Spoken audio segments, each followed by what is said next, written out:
Finally tonight, it might be the greatest slow-motion tragedy of our times, and we can't stop it. The greatest generation is fading from the scene. World War II veterans are dying at the rate of 740 a day, along with everybody else who contributed to the war effort and then worked so hard to build a better country here at home.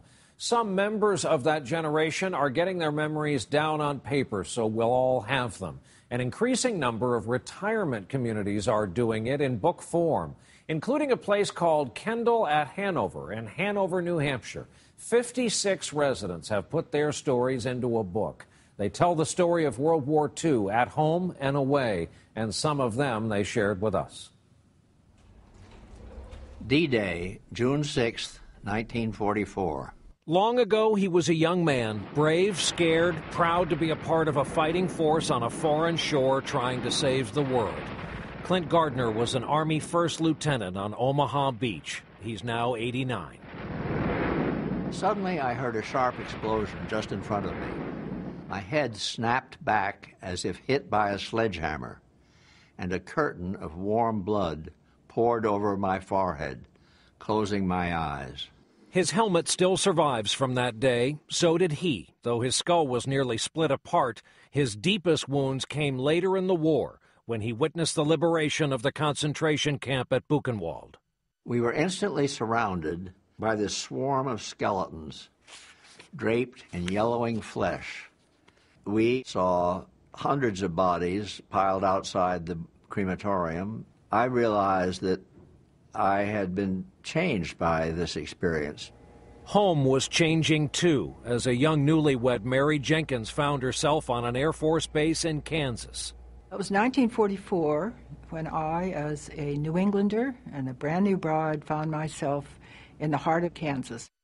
Our one goal was to win this war, and it was a period that was quite remarkable to live through because it was uplifting, this feeling of unity.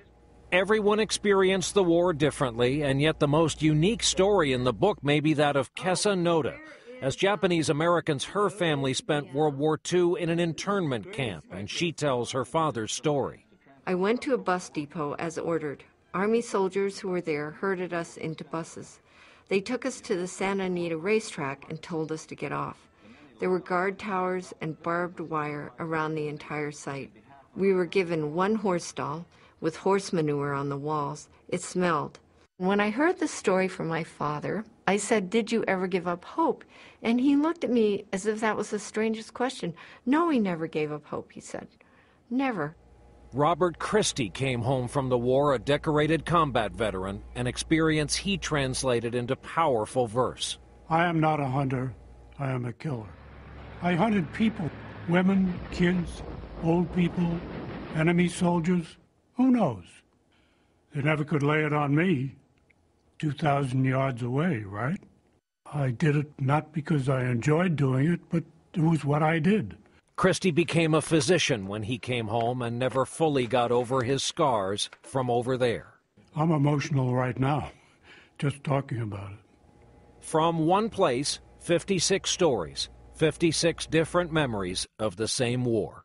Certain kinds of stories you kind of know in your gut aren't just individual stories. There's something more to them that makes them important beyond an individual or even an individual family. And if these things are not put down on paper very shortly, they're not going to get down on paper. All of us are in our 80s and 90s, and time is getting short.